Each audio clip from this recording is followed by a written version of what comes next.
Let's begin. 5, 4, 3, 2, 1. Hello there, everybody. Welcome to another episode of Podcast76, your weekly Overwatch news rundown with me, Ruskeydoo. And me, Grey. Boom. Super professional. Now, I'm feeling very professional right now.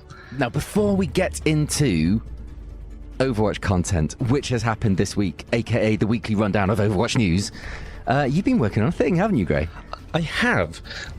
So basically, recently, people were talking about the state of the meta, and they were talking about like how slow Blizzard have been to change certain things, and about how patches didn't have much of an effect sometimes, and loads of little meta discussions on that sort of thing. And I thought to myself, I want to actually take a look at like the actual data, like how much is just people feeling, and how much of this is like reality. You want actual evidence as opposed to just, single point of view anecdotal bullshit that you can spew on the internet?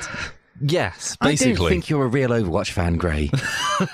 I have wondered sometimes if maybe I'm something else. Anyway, so what I did is I went looking for a timeline of all the different metas and all the different patches, and I realised there wasn't a good one that I could find. Okay. So I figured I'd make my own. Okay. So, and that it is just a timeline, and at the moment it's a timeline with all the patches, with the patch notes, and I'm just kind of going through all the patch notes and simplifying them as much as possible. It's still too long, so I'm going to have to figure something else out. One thing that I just want to mention is Blizzard do not have a good way to link to a patch. Really? You would have thought it'd be really easy. I'm probably going to have to link to forum posts rather than the actual patches. Wow, because that's they just awkward. have. Yeah, it's super awkward. Because I think they didn't have all the patches on the forum notes. Okay, I'm not sure. This is something I find really frustrating about Blizzard in all of the games, is that they don't do their patches right.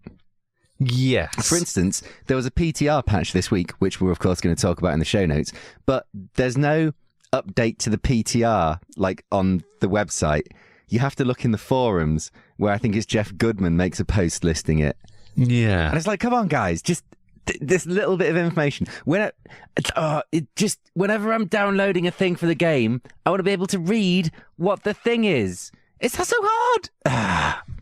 Apparently, yes. Because also a lot of the patch notes seem to be a little bit incomplete, and they're not laid out in a way that I thought because it took me about 40 minutes to find out when we switched over from no hero limits to one hero limit, because that's a big deal. You think that should be pretty easy to...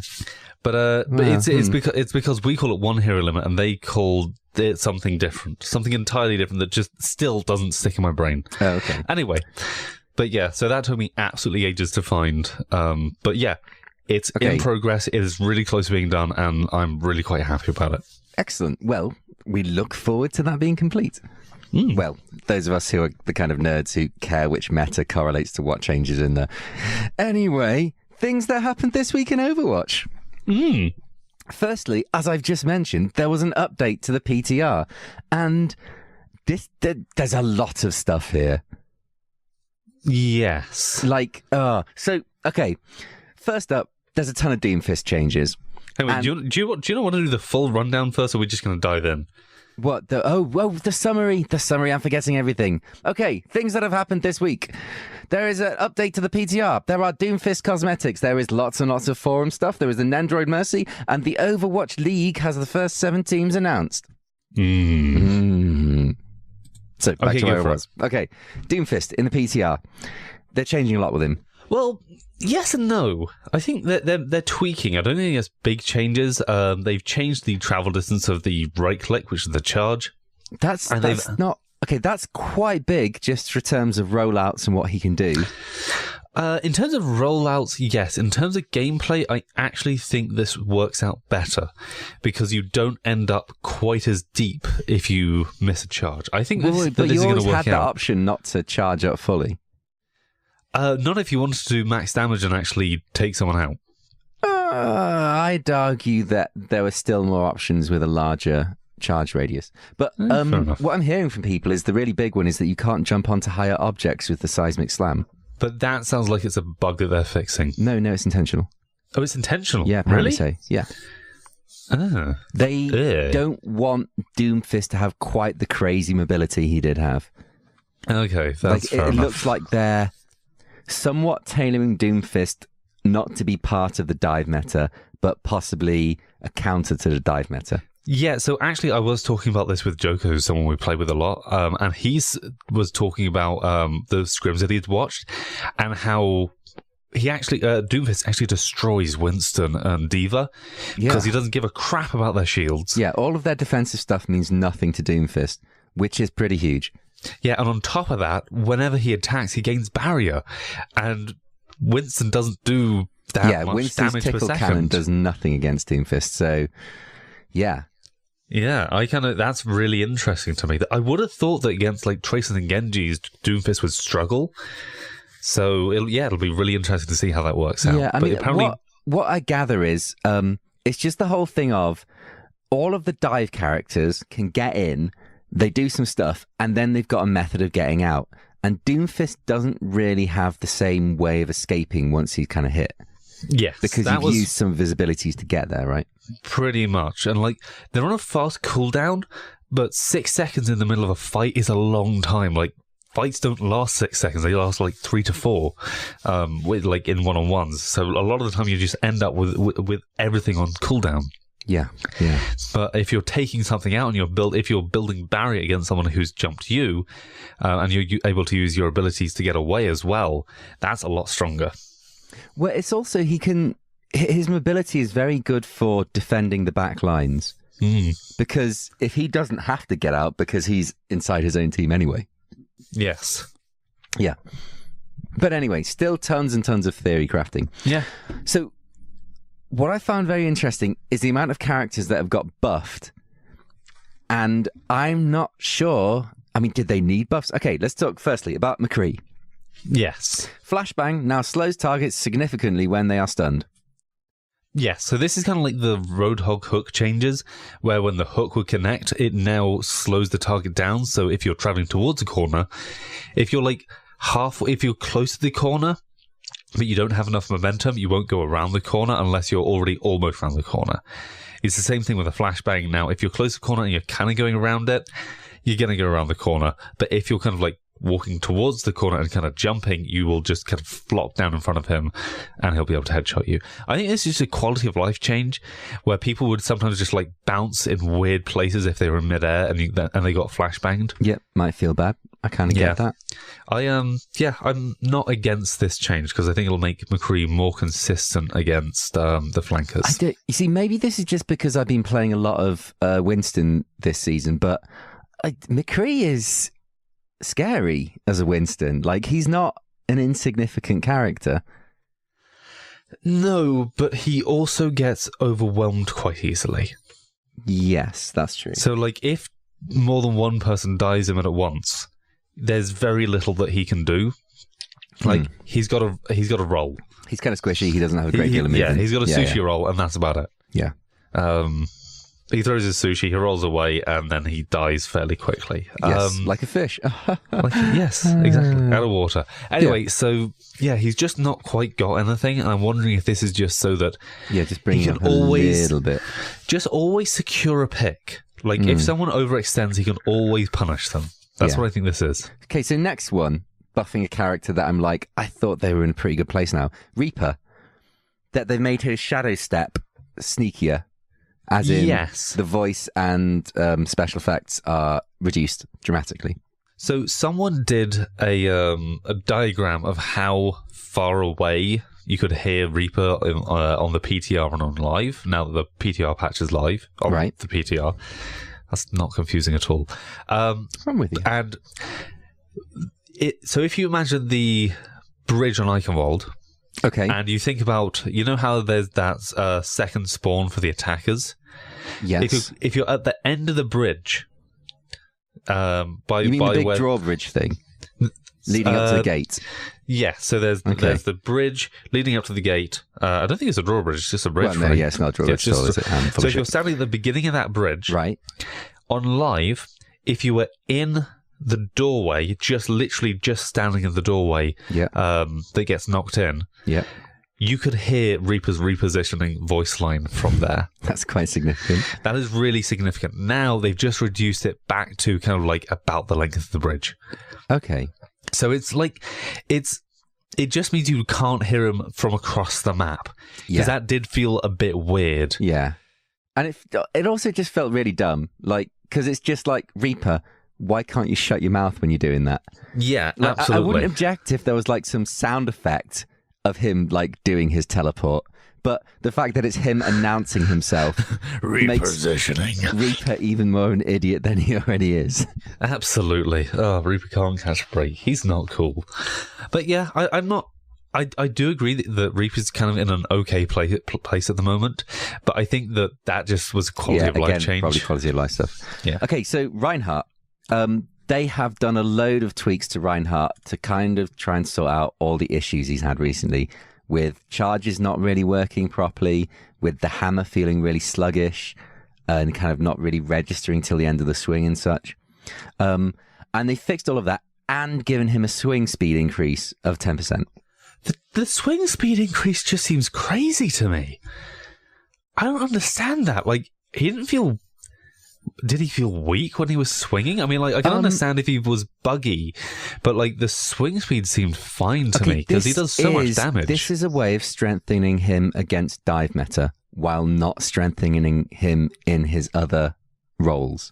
Really? Well, okay. Other roles, fair enough, but I just think that this means that if we move away from a dive meta back to a Reinhardt meta, he's going to be really strong. But the thing about triple tank is, Reinhardt spent most of the game with his shield up playing the shield game, right? Yeah. Like, he didn't actually spend that much swinging. So one of the problems I have with this is Reinhardt's ult is super strong. And when... It's not as strong as it was. I suppose... The height thing is massive, and here's why it's quite so massive. It doesn't hit people on top of the payload. That's so huge. Literally, whenever you see like payload now, someone stands on top of the payload, because it just means your hammer down doesn't work that well. Yeah, I guess maybe that's correct then. Yeah, I mean, I can see it might be an issue if he went back to like a Reinhardt based meta, but I mean, think about it. Reinhardt never felt bad in a Reinhardt based meta. No, but that doesn't mean he won't feel bad now. Did he feel bad to play in a Reinhardt meta? As far as I know, he didn't feel bad to play against. No, but so I guess I think we're just gonna have to wait and see with this one. Yeah. It's I can see this. interesting. I can see this being too much. You think? I can see it being too much. Yeah. I actually played on the PTR quite a bit with this, and I don't know. It doesn't make Reinhardt like a god or anything. Maybe it's just because we're still in this meta, but stuff is still hard. And especially with people like Doomfist around.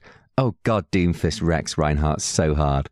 It's just unreal how much you get knocked about by that guy. It's horrendous. And he just leaves your team exposed behind you without a shield. The biggest you thing monster.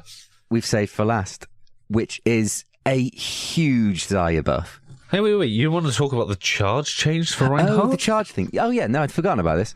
Yeah, it's basically when you impact another charging character, be that Doomfist or Reinhardt, you no longer deal damage to each other, but you both knock down. Yes, which I find really interesting. Because I remember with Zarya, what you'd want to do is, if you had a Zarya and a Reinhardt, the Reinhardt that got the bubble always won. Because of how much damage that one bubble would save.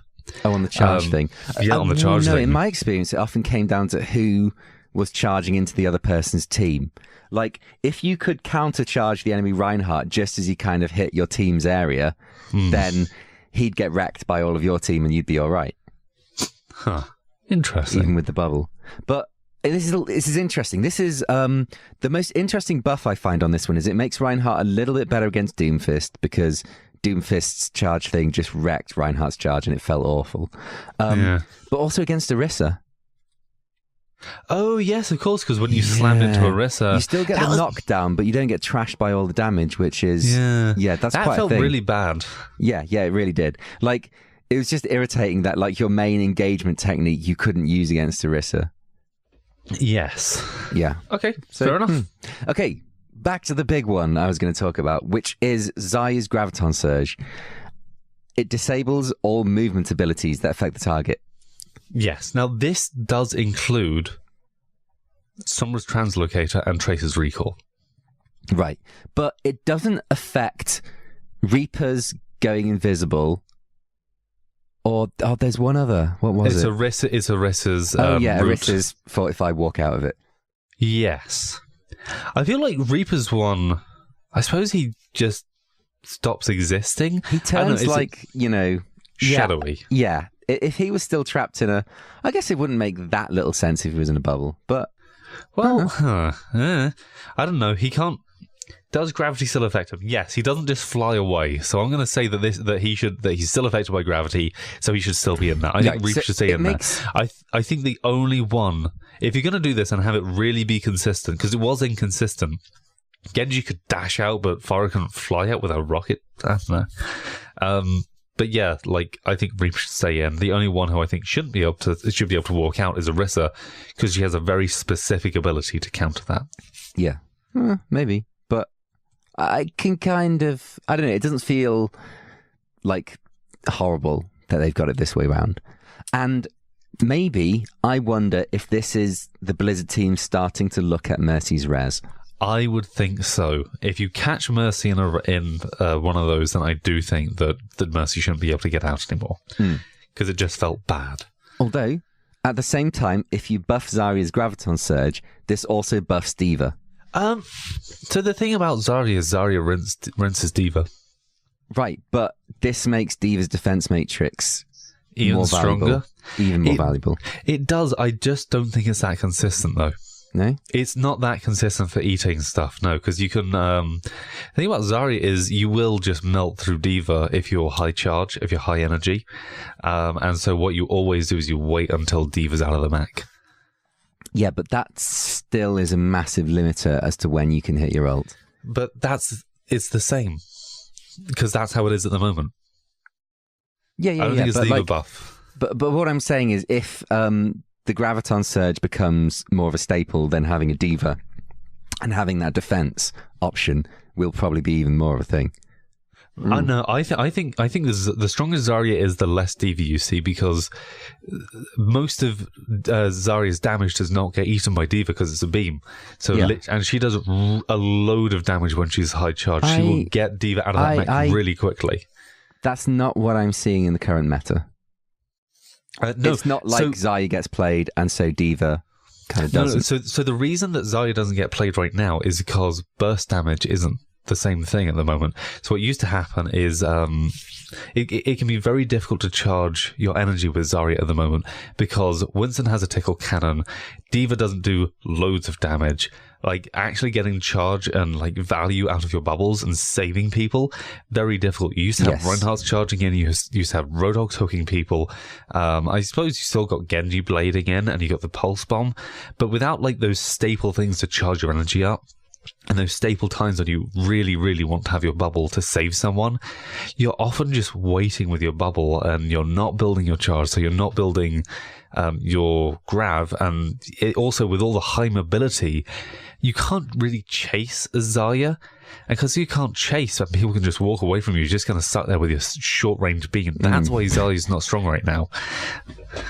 I've tried to play a lot of Zarya in this meta, and it doesn't work. It keeps not working, and it keeps making me but she's my best tank, but she's just not strong enough, just because of all those different factors. Fair. Okay, so that is all the stuff that's happened in PTR. Well, it's not all the stuff that's happened in PTR, because there is a ton of Doomfist cosmetics.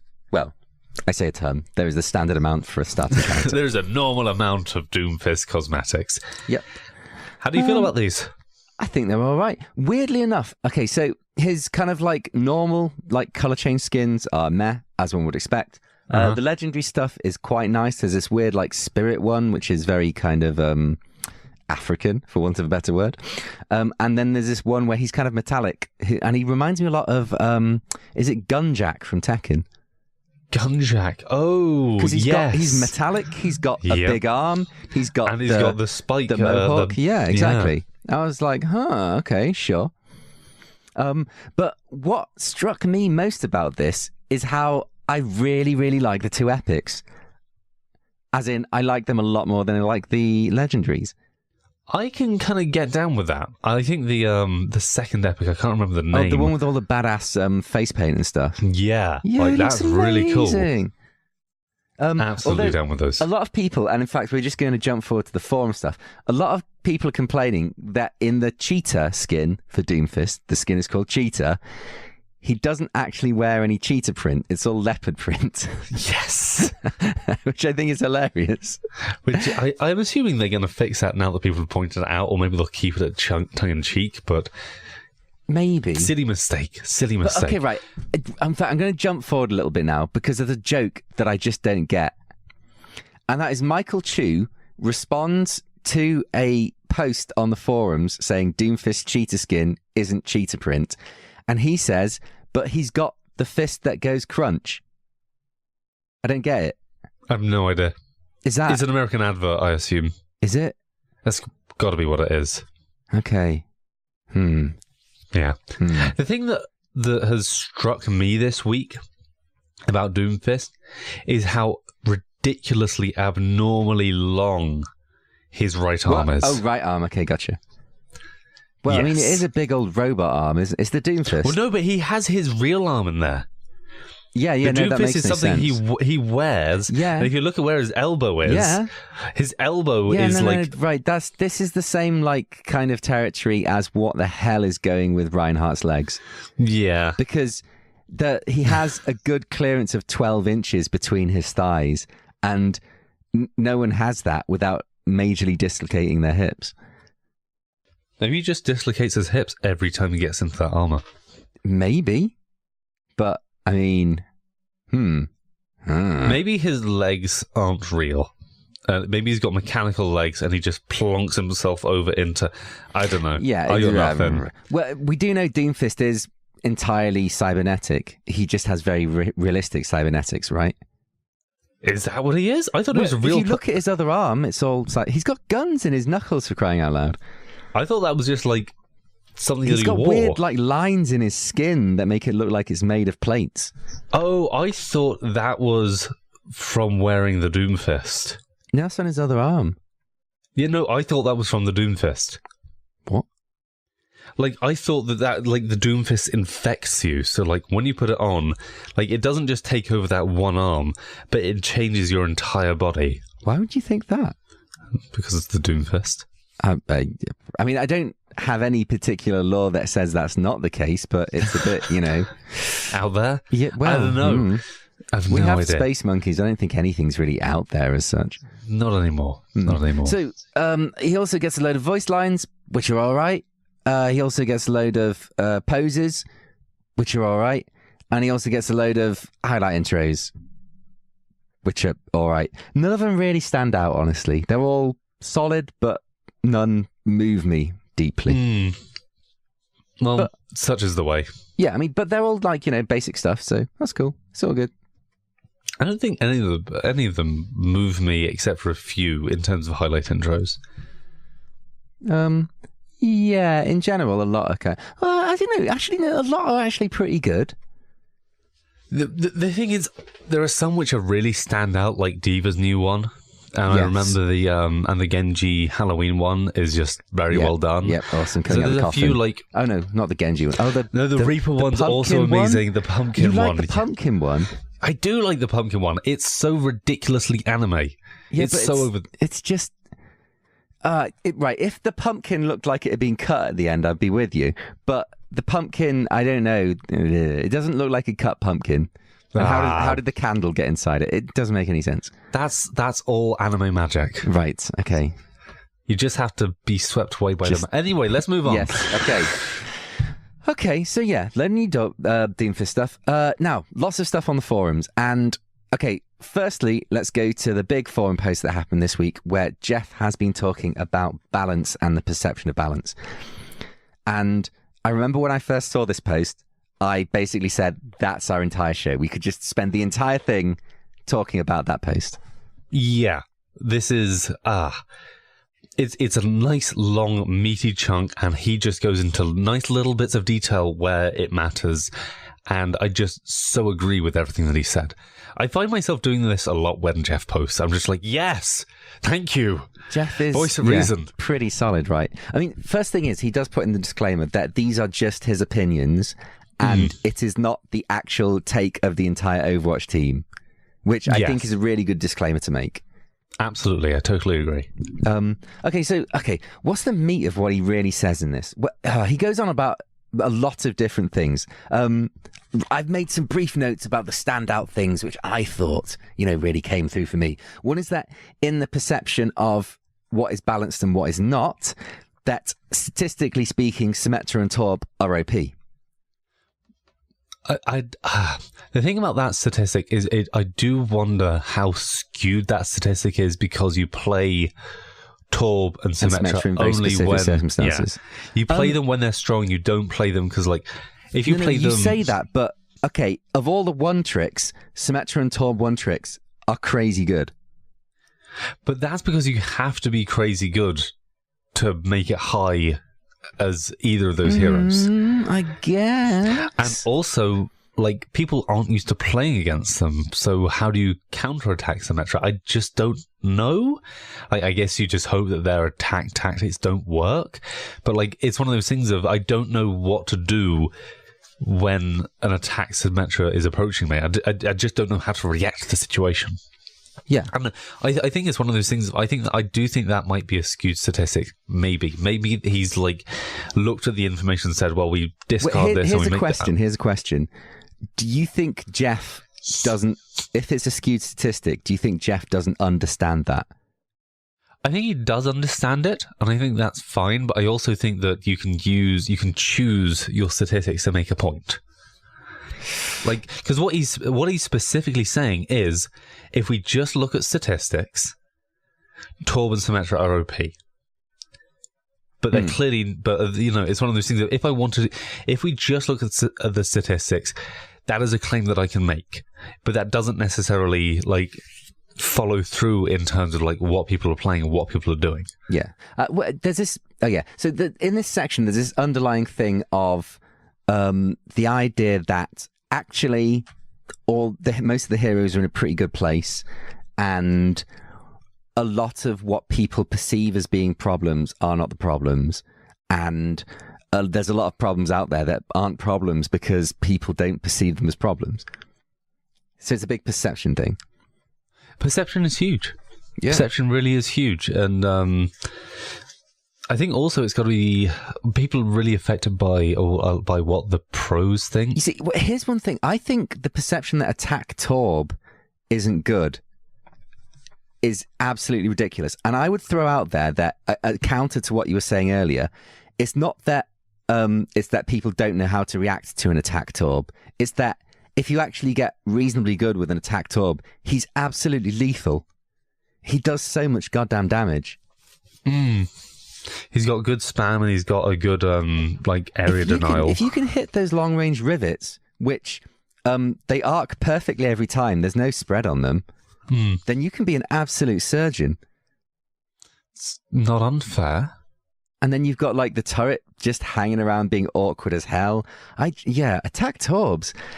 What I think is holding back most attack Torbs is, again, the perception that people are oh, you're playing Torb on attack, you're throwing, and then people shit the bed, and that means that people don't actually get as much practice in attack Torb as any other attacker, as it were. I think we could have a whole discussion about that, and I think we should table that for another day because I do have counterpoints, but we just end up talking about Torb for the entire episode. Other things that are big in this, stuff that the team is specifically looking at is the Roadhog hook and the Mercy Res. Well, actually, I think they're looking at Roadhog overall as a package, not just as hook, right? Oh, but I mean, here's the thing: the hook is basically Roadhog's identity. If you look at Roadhog and be like, what does he do that other people don't? What makes him unique? It's the hook. It is definitely the hook. Like, I It don't is his think... hook, literally and metaphorically. Yes, exactly. I think whatever they do with Hog, it is the hook which is the thing. Mm. And like the rest is just tweaking numbers up and down, right? Yeah, absolutely. I'm wondering. I actually don't remember how bad it felt to play against one-shot Hog. It never felt terrible for me, but that's because I was always playing tanks. So I am in the worst position to give you an opinion on that whatsoever. Yeah, I just maybe it's because I just didn't play against loads of really, really, really good Hogs. But it didn't ever feel bad to me. But I play a lot of Genji where I've got the deflect, and if you build up those if you learn how to deal with a Hog, you can stay away from the hook a lot. Yeah, you just have options around it. Yeah, so maybe it's one of those things where I was playing, again, I was playing a hero that could deal with it. Well, okay, so in the history of how they were trying to balance Hog, they took the hook time from 6 seconds to 8 seconds, which was absolutely huge. And I think what they were doing there was they were just looking for more caveats to make this one-hit kill, less ultimate, if you see what I mean. Yeah, and I think that's part of the problem. That hook is just so binary. Yeah. Like, if you're killing, it's good. If you're not killing, it's worthless. Yeah. And that seems to basically be it. And like, I do wonder how much of I actually wonder this with several heroes, like how much of a hole a corner they've painted themselves into. I think McCree is in that position. Widowmaker's definitely in that position, where because like if you make Widow strong enough to play, she's insane in terms of... I think Widow is strong enough to play right now situationally against Pharmacy on the other team. Yes. Like Very Widow... true, but like, but do you remember the early days when she was just a horror to play against? Yeah, and there was a Widow in every single game. Absolutely. I think that was just because she was like tweaked too high and she was just too... But like in her current state, even when a Widow's in it, it doesn't feel odious right now. Because you can use line of sight, and she's not that good. Yeah, but she's not. The thing is, yeah, I don't know.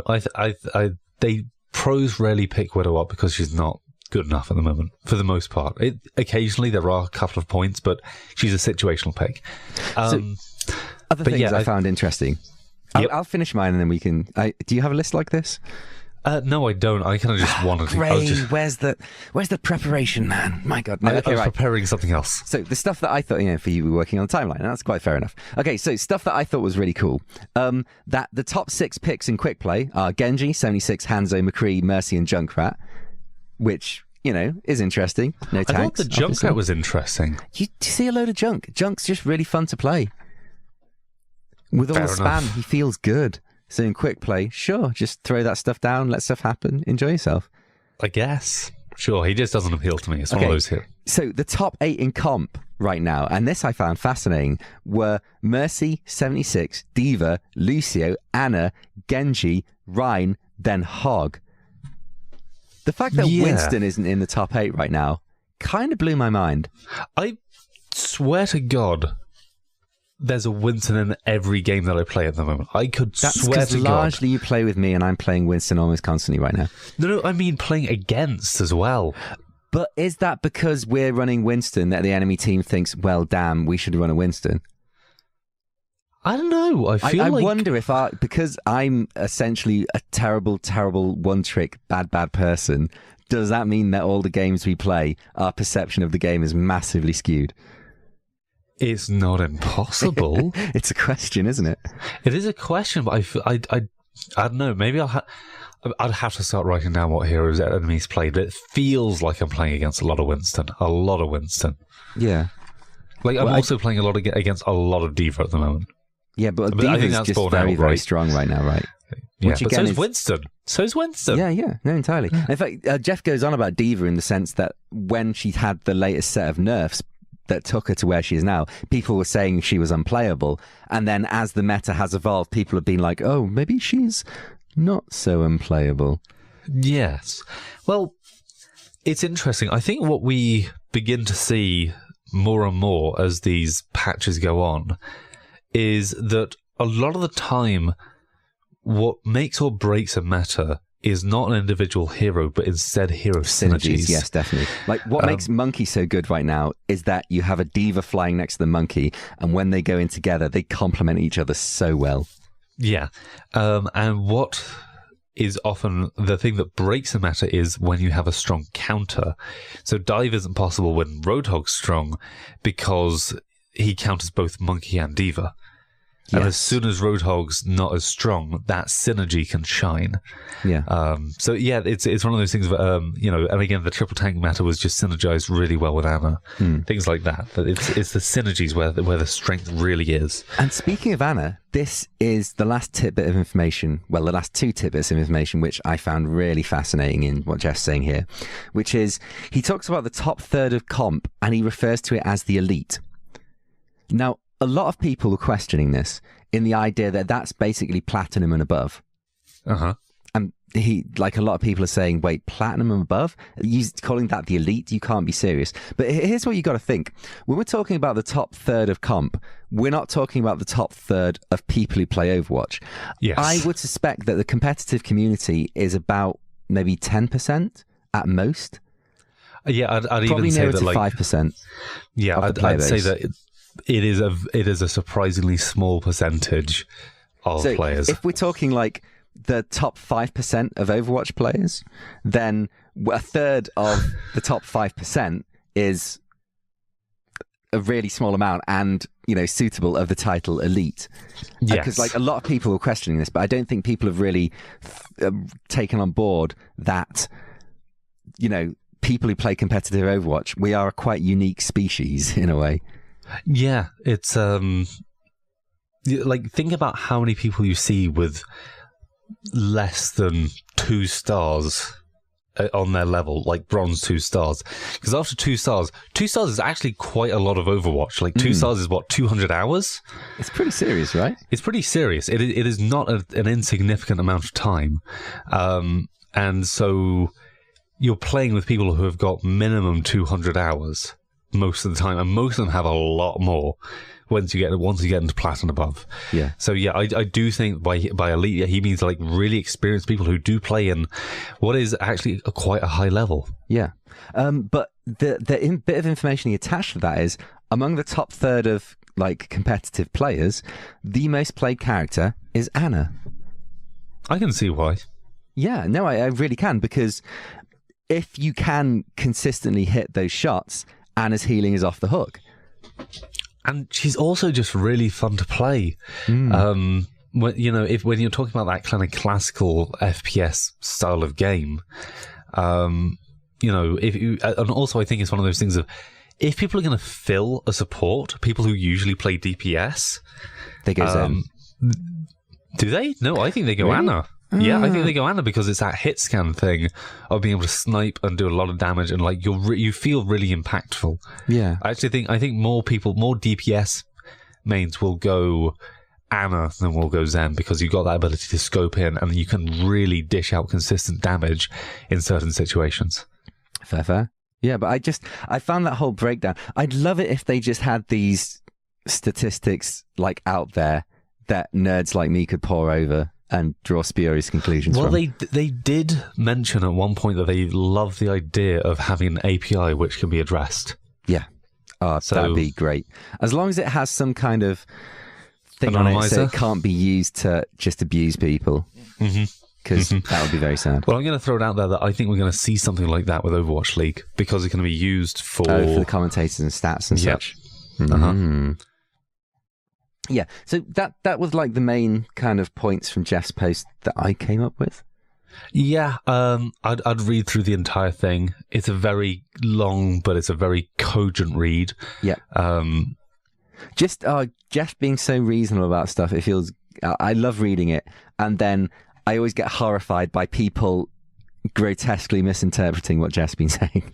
Yeah, I think I remember getting really annoyed with people talking about the top 1/3 thing as the elite, because it's just like, no, I don't think you've quite exactly. Like, they just didn't understand that it's the top third of maybe 5%, which is people. I think a lot of people feel like most people play competitive. Well, I think most people who like go on forums and complain about competitive assume that most other people are just like them. Yeah. Yeah. Anyway, punishments are coming. Yes. So this is something Jeff said before, and in a separate forum post, he has just reaffirmed it again, that there is a post coming about updates to the punishment system soon. And I am so looking forward to this. I am so looking forward to it as well. Have you felt recently like there are more people who are just not pleasant to play with? I have heard a lot of people with this observation. I am not sure if it's just, I think that, or it's actually that, because it's so tied up in my own perception. I don't actually have hard evidence on it. I have a suspicion that the dive meta makes people saltier. Because in, say, the death ball meta, you stand behind the shield, you shoot stuff, you can kind of see your team doing the right things, and it's much easier for people to work as a team and do the right things. In the dive meta, getting that coherent teamwork is much harder, and I think it's just a lot more stressful, and it gets people salty. Yes, I also think that what I've noticed is that when a dive team loses to a non-meta team, a lot of people get saltier quicker. Yes. Because what a lot of DPS mains don't seem to realize is that if you're a high mobility hero and you leave a low mobility hero behind, like a Xena and Ana, the Xena and the Ana can actually just get really crushed by all the weird stuff. Man, what frustrates me so much is people not realizing that you have to support team members for them to do good. Like, the worst thing I find is, and this happened in a game the other day, and I'm naming no names, but it was someone playing Lucia in our team had like bad words about the Ana because the Lucia had more heals than the Ana. Now that shouldn't be the case, and that's fine, but that doesn't mean the Ana's playing badly. It probably means that our team isn't supporting the Ana well. Actually, sometimes it does work out that way. With the Lucio, if you're hitting prime nades with the Lucio in the middle of a team fight, the Lucio gets the buffed heals on top of that. I hadn't even considered that. So it is actually one of those things of it is quite. It's not like it's super. It can be. It can skew that way. Yeah, exactly. But basically what I'm saying is, if you look at one character and they're not doing very well on a particular stat, that doesn't just mean they're doing bad. There's a whole lot more story to be told there. And I'd say the majority of the time, if one player is performing really badly, that's probably because the team isn't working with them. Yes. But then people like flip their shit and like, oh, you're the worst player at X I've ever seen, etc., etc. I've had a lot of that recently. That's really? Kind of why I bring. Yeah, no, I've had a few games recently which have just been really painful to play because people just weren't syncing up with me at all and were just walking in by themselves and dying, and they just told me that I was bad at the game for not healing them or supporting them. I was just yeah, it's tough. It's tough. But hopefully, okay, here's one thing I would like to say about a punishment system. I'd also like there to be something like a reward system. And I know that if you had like a straight thing, like if you got enough people saying this is a nice person, you got a golden gun, then that system would be obviously very open to abuse. But like just something where people who consistently use comms and are nice and positive, if they got more likely placed with other people who consistently used comms and were nice and positive, oh, that would just be so lovely, right? I mean, come on. Yep. Oh, it'd be really nice. But maybe that is impossible. Who knows? I don't know how do you measure niceness in a video game? Normally it's just by other people's reaction. Like, but how do you measure those reactions? The preferred player thing. I think that is possibly the only way. That's something I'd massively advise everyone to look at if you don't use it, to prefer this player button. You don't need to friend someone, and in fact, if you friend someone, you don't get more likely placed with them. But if you hit prefer this player, you will more likely get stacked with that player that you had a good, synergy with in a game. Yeah. So definitely worth doing. I always forget. I'd like actually for there to be a prefer this player thing, like on the not the victory screen, but like the cards section. Yes, so like you just have their names and like the players, the heroes they played, and you go, oh yeah, that person, they were great. I'd like to play with them again, and you prefer them. Yeah, I'd be down for that. Actually, that's really interesting because then it's very difficult it becomes more difficult to abuse because you don't because you're more likely to get put with those people. If they start doing things you don't like, you can unprefer them. Yeah, and that means that you stop seeing them as much, and that means that overall, like, you'll just slowly end up with this group of people that you like. Yeah, but imagine if like you had say the preferred player thing became a big thing. So you're not going to prefer players, if you don't want to play with them again. Yeah. So actually, whoever gets loads and loads of prefers, maybe that's all right. And if nothing else, if there's let's say you have people who like to shout down the mic, and they're not bad people, but then you have people who like to calmly talk down the mic, and they're not bad people. Maybe you'd have all the shouty people together, and they can shout together, and all the chill people together, and they can be chill together. And maybe it's not even it's not even like some people are good and some people are bad. It's just getting people who want to play in a certain environment, enabling them to have more likely games with people who enjoy playing in a similar environment. Yes. That would be good. That would make people happier, but maybe that's, pie in the sky. Who knows? Yes. Anyway, next thing up. Jeff talks about 2CP win rates in quick play.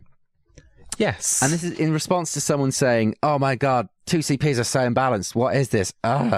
Essentially. Yeah. And he just posted some interesting stats. There was only one that I really found interesting. The rest of them I kind of suspected, but that one was interesting. That's the lunar base one. Oh, that more attacks go through than defenses. I thought it was like defensively quick stacked. play though, right? I think in comp it is defensively stacked, but yeah, and I think that's just a how long the map's been out thing. What struck me about all this is that every single map is within 45 to 55. Like there's nothing which is more unbalanced than that, and many are much, much closer than that. In fact, most of them are within like within 1%. Yeah, exactly. Which is crazy, right? It's only Horizon that isn't. No. There's a couple that aren't. Eichenwald is a bit more out than that. Eichenwald. Oh, it is. Oh, I did not realise that. Okay, fair enough. Yeah, like getting second point in Eichenwald is hard. That's true. It's a long walk. I think it's that walk that's so punishing. Yeah, maybe. But yeah, it shows that stuff is pretty balanced. And we know that they are messing around with Eichenwald, like sorting out that choke on the last, like it now has rubble instead of the gate coming down again. Yep. And I think, they can just also mess slightly with spawn times. But yeah, I think the thing about Eichenwald is I don't find it odious to push. Oh, what, the last point? Yeah, but again, that's because we mainly play comp. So you actually get grouping up the final pushes. Like if you're trickling into that final push, like you see a lot in quick play, then that is absolutely hideous, right? That's fair. Well, here's what really aggravates me about Eichenwald. You're pushing a battering ram to knock down a gate. That makes a lot of sense. Uh-huh. But then you knock down the gate and you're still pushing the battering ram into the castle. And you push the battering ram up to a throne? What, do you need the battering ram to knock open the old dude's armor? Like what? What if there's treasure behind the throne and it's buried and there's a secret tunnel behind the throne? But we know that what they went in for was to get the armor. Oh, yeah. So maybe it's really heavy, so you need to put it on the battering ram. I don't know. It probably doesn't matter. Anyway. It's almost like this is a game and they haven't thought through every little detail. Yeah, fair enough. And in fact, speaking of payloads bugging me, Michael Chu, the lead writer, has been quite active on the forums, and he's been talking about the state of Numbani in a narrative state, in a narrative way, because it's an absolute mess right now. Yeah, because first of all, it is literally a mess because Doomfist is mess. The airport is not in a good state, and you would have thought by now they would have done something about it. I'm kind of okay that because we're playing it for that instance in time for each match, and that's okay. what really bugs me about this, and I'm glad that they've realised this, and it is a problem, is that we're pushing an empty payload. Like, if Doomfist has robbed the fist out of the payload, then why is the payload the objective? We were hired to do one job, Rusky, and we're gonna do it because we were paid to. Yeah, even if it is pointless. Yeah. People will die over this one pointless payload repeatedly, and then respawn, and then die again. It bugs me. And the last little forum thing is, after seeing the Doomfist intro cartoon, some people didn't realise that this was like back in the day, as in like when Overwatch was still Overwatch and it hadn't been disbanded.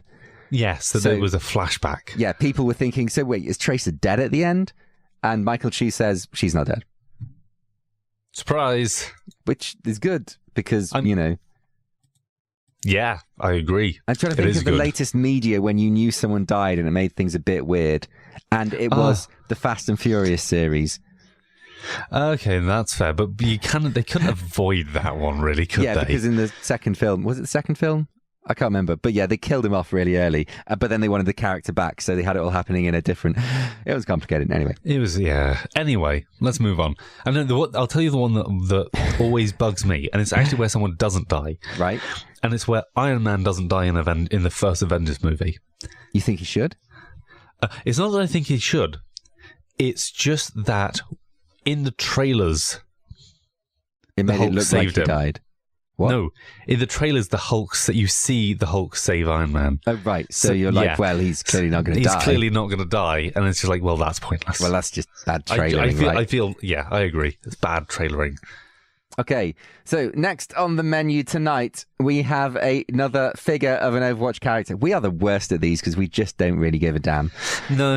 This is a Nendroid Mercy. She's got a big head. She's on a bit of transparent plastic so she can fly. She's massively ill-proportioned. It's an Nendroid. Let's move on. Okay, although the back of her head does look kind of weird. I mean, it has that big black thing that her hair's kind of inside. Yeah, I've never quite understood that thing. I quite like it, though, because I kind of want one for myself, simply because I think it's good for the jawline. Like, it really defines that jawline. It's like a crazy undercut, essentially. Yeah. Except it's an undercut that's been sprayed with neoprene or something. On your jawline. It's great. But, yeah, Sweet. There you go. Glad we cleared that up. It's what I use my beard for. Oh yeah, no, fair. Yeah. And finally, Owl has the first 7 teams. Yes. And there's a video about it. By Owl, we mean the Overwatch League. Do you think they planned that? It's probably just convenient. So anyway, the first 7 teams, Boston, New York City, San Francisco, LA, Miami, Orlando, Shanghai, and Seoul.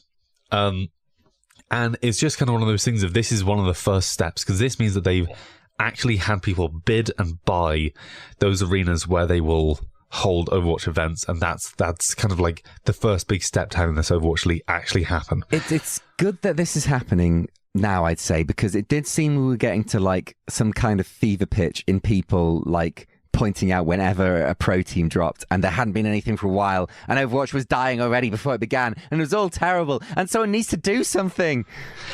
The thing is, these sort of like, if you're going to spend literally millions of dollars on supporting a league and buying an area where you will own that league and, all the money will come in it and go out through you, then you're going to want to look at that deal very carefully. It takes a bit of time, doesn't it? You're going to lawyer up and you're going to take a look at those contracts and you're going to run some numbers and then you're going to go to the bank and you're going to say, look, here's our projections, and you're going to go through all the financial stuff. There's loads of stuff that you've got to do. And it's not just you, but everybody who's bidding on it. Yeah. And you've got to figure out how much can you afford, what's your return on investment going to be. Like, there's loads of stuff that you're going to go through. It takes a long time. But so, yeah. The fact that people are like paid up shows that this is happening 100%. Yeah. So stuff that I got from this. Okay, there's a video with some guy who is not as good as Jeff. Yeah. But I mean, Jeff is exceptional. So yeah, we're just going to have to deal with our not Jeffs every now and then, and that's fine. But well, yeah, what are the takeaways from this? So the big takeaway for me was some of the money stuff. Okay. So they want to make sure, obviously, that that the financial success of the Overwatch League directly contributes to people who are playing in the league. Oh yeah, So they have do- a base wage, which I think Yeah, is they have fantastic. a base wage. Teams will all receive an equal share of net revenues from league-wide advertising, ticketing, and broadcast Oh yeah, rights there's deals. something about there's going to be in-game stuff you can buy. Yep, we'll get there.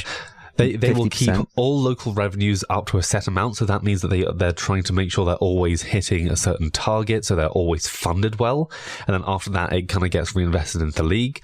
Overwatch players will be able to support the collective teams via special in-games items, and 50% of the revenues will go directly to those teams. I know we'll go into the shared revenue pool to kind of help pay for that stuff. So like there's loads of stuff where they put financial things in place so that there's really going to be money to support teams and where people can really make a living at this. This is great. The other thing is they're very much saying this is not like a one-off thing. We start this going and it goes on indefinitely. Yeah. Which is awesome. And in fact, this is something I noticed about, say, Blizzard games over games released by, say, EA or Ubisoft. You expect the Ubisoft games to last a few months and then they're going to be dead. Yes. Whereas with a company like Blizzard, they're very much more, you know, you can invest into that game because you know it's going to be around for years. Yeah. It's a really good feeling. Yeah, I much prefer this system. I guess I think this is much better for like and I'm doing the little fingers inverted commas thing, the hardcore gamer. I think if you're a casual, then picking something up that's the next big thing, playing it for a bit, and then moving on to the next thing makes a lot more sense, right? I suppose it depends on that kind of person. I think that even for I think it's just more of a split of how do you like to spend your time? Do you like to go deep or do you like to go wide? Because I think there will be some casual. Sorry, carry on. I have the sense of humour of a 3-year-old. You child. You child with your smutty mind. I really am. Oh, God. I'm so unsophisticated. Anyway, there are some people who who even casually will want to come back to the same game over and over again because that's what they like doing. Like, there will be people who casually play Minecraft just because that's what they like to play. Yeah. It's a game they just get to come back to. They're not hardcore at it. They just play it, or, you know, Stardew Valley or, like, Farming Simulator. There will just be these people. A lot of people want to play games just to relax, and something familiar that you can just go through the motions on is really good for Absolutely. that. A lot of you won't have the time to really invest in learning new games. Yeah. Yeah, so anyway, I'm overall like really impressed with where they are with the Overwatch League. I look forward to seeing where it goes. Yep, likewise. And that is it for this week. And my God, we have gone way long. Have we? I haven't been looking at the time. We've done an hour. Oh, God. Oh, God. Oh, we're terrible people. Well, in that case, we should start right now. I've been Ruskeydoo. And I've been great. Take care. We'll see you next time.